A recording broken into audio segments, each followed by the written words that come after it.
Welcome. In this video, we will try to understand about the new UN alliance to stave off catastrophic food crisis. Now, a plethora of reports have already been released, including the one from World Bank as well as FAO, talking about how the present pandemic, the COVID-19 pandemic, is going to have effects on the food security of the world. So there is a major hamperedness over the supply chain, global supply chain, which was caused by the COVID-19, which kind of triggered the possibility of a looming food crisis. And this particular UN alliance, which is now formed, try to have the measures in place so that such type of food crisis could be averted. So this is the background in which we will try to understand this particular topic. So let's begin.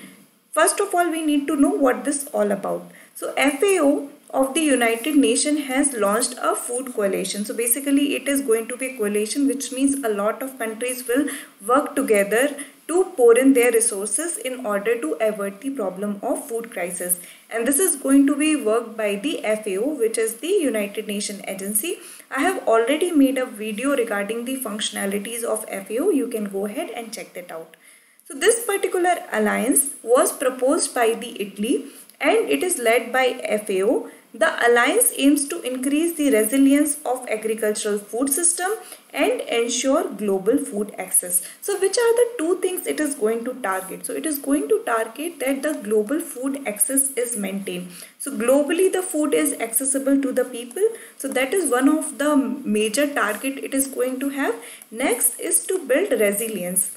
So resilience in terms of agricultural system is also one of the target it is going to try to achieve. So if you see over here, it will try to look at the supply and demand side as well as the underlying infrastructure. So everything which is important so that the food crisis does not take place, this particular alliance will try to put their resources over there. So Italy and Netherlands, these two countries have already pledged and delivered financial resources and technical support to the coalition. So these two countries have already went ahead and provided the financial as well as technical support. Now what this alliance would actually consist of? So it would work as a network of networks and a multi-stakeholder coalition for a unified global action to ensure accessibility and the resilience of agriculture system in response to COVID-19. So if you actually look at from that perspective, it is the COVID-19 pandemic which has triggered the formation of this particular coalition, because it has been observed that COVID-19 is going to have lot of ripple effect over the food availability across the world. So in that response, this particular alliance is going to serve as a network of networks. So there will be lot of resources getting pouring in and it will provide a network for that. And apart from that, it will also be a multi-stakeholder coalition. So it's not like only one person like FAO or Italy, for an example, would be the stakeholder over here, but everybody would be a stakeholder and would be responsible so that such kind of unified global action could take place. This alliance involves a devoted trust fund and a web-based hub. So what does this particular alliance will provide? So first of all, it will have a devoted trust fund, which means that that fund could be utilized for any project which are on ground to avert the problem of food crisis. And it will also have a web-based hub allowing participants to access basket of project focused information and data. So this particular web-based hub will be a kind of a database where the countries or the people who are working closely with it can go ahead and avail the information available in terms of how to manage the resilience of agricultural system and to provide the accessibility of food.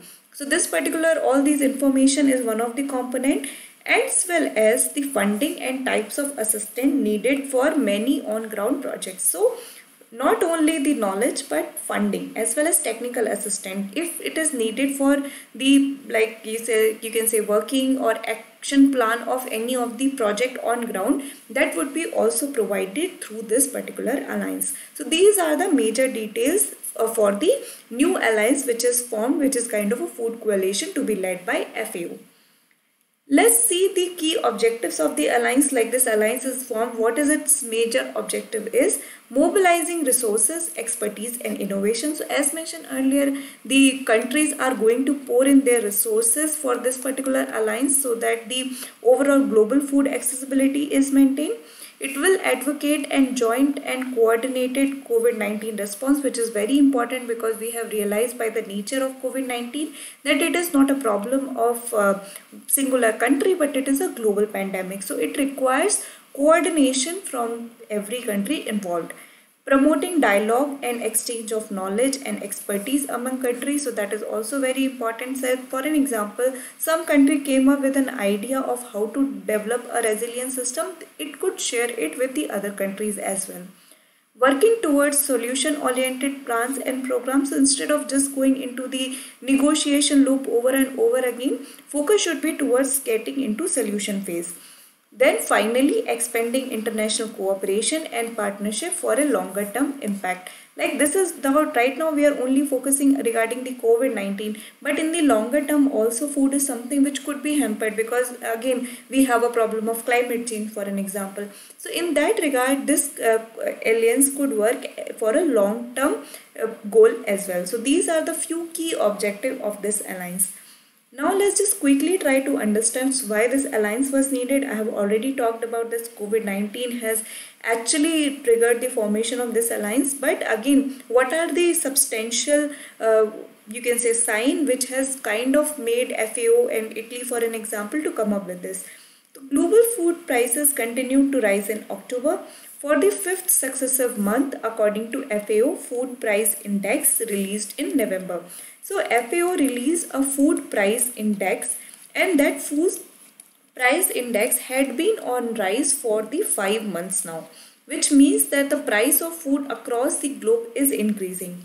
So even though the forecast for global cereal production was low, the output for 2020 was still expected to reach an all-time high. So there is like as of now, even though the prices are increasing, it's not that the supply side bottleneck has been reached, so the output is good enough. But the problem is because of COVID-19, the whole global supply chain was in tatters, and because of it, it was not able to reach to the people. COVID-19 could add up to 132 million more people into the ranks of the world's undernourished in 2020. That is one of the data you can note it down, that it is going to add more people who could be under the threat of undernourished. Now this is a major problem because we have a SDG goal to be fulfilled. SDG goal number 2, which talks about the zero hunger, we were supposed to reach the SDG by 2030, but this 2020 COVID pandemic has kind of disrailed the whole target oriented work which was going on for the sustainable development goal. So these are the few things under which this alliance came into picture, and the idea is so that the accessibility of food or the food crisis which could trigger because of this particular pandemic or any other kind of changes in the future could be averted. So I hope you have understood this video. If you have any doubt, feel free to drop a comment. Thank you.